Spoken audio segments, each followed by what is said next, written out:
And so now, if we go back to our pattern of activities, remember I said at the very outset of this discussion that what I would like to do is help you understand what the pattern of activities is.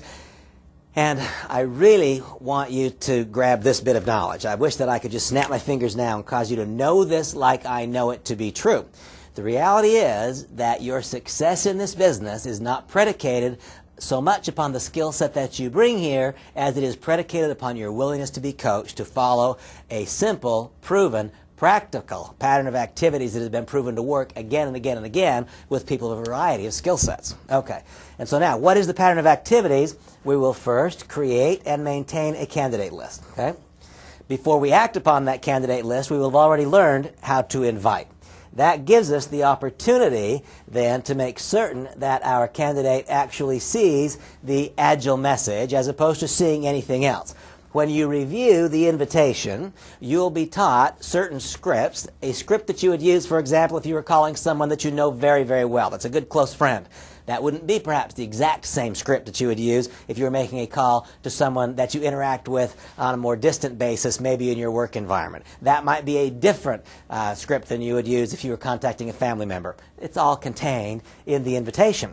And so now to give you an idea of how simple it is, I don't want you to think this is too difficult. See, here we have my candidate list, and so now, for instance, Colin is a person I just met today, and so we'll say that Colin is now on my candidate list. Well, it's real simple. I could call Colin, and I could steal an hour of his time by getting him on the phone and spending 60 minutes talking to him about my business. Whoa, I think that would be a brutal mistake. Well, guess why? Because in so doing, I would have taught him two things that are desperately wrong. The first thing I would have taught him is that he hasn't got time to do the business. He's got a full-time business already. He's got a life. And if every phone call is going to take an hour or 30 minutes or 20 minutes, he hasn't got time to do this.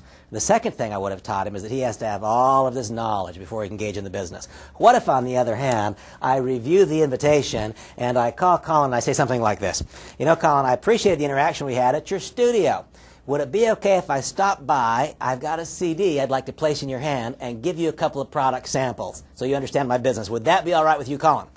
Now, see, that then taught something very different. What was that? That was a script. And why did I say I want to hand that CD to you? Because now I know that Colin will see the Agile message. And why do I use a CD primarily? Why do I use an audio tool? I use that audio tool principally because it is the only method of information delivery that does not require a sacrifice of time. Almost all of us spend time every day in the car, on the train, in the taxi, on the bus, whatever it is. We spend time. We don't invest time, we spend time. And what I found is that because audio content takes advantage of underutilized time, that it's far more likely to be reviewed. And second, what I find is that it gets listened to again and again and again, not just one time. And so, what I will do then is identify a preliminary information device. The preliminary information device that I prefer, that is my personal favorite, is a tool that is called Your First Look at Agile. It's 17 minutes long. It is not the intention, when the tool was created, it was not my intention that a person would listen to Your First Look and say, oh my gosh, I have to do that. No, it was simply that they would opt in or opt out. This is Agile, this is a network marketing company, this is the nature of the product line they represent, this is the basic set of facts that are this company. Do I want to know more or not? And so, what do? I create a candidate list, I learn how to invite, I let a tool talk instead of me talking, and in fact, I have an alarm ringing in the back of my mind. Ding, ding, ding.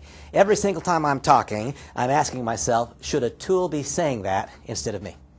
You know, if I call Colin and I spend 35 minutes with him, what I just suggested was that my time is worth less than $1 an hour because that CD cost me 60 cents. I would so much rather let the tool talk than me talk. Please have the discipline to let the tool talk instead of you talking. Then the candidate will see the Agile message as opposed to seeing anything else. And so now what do?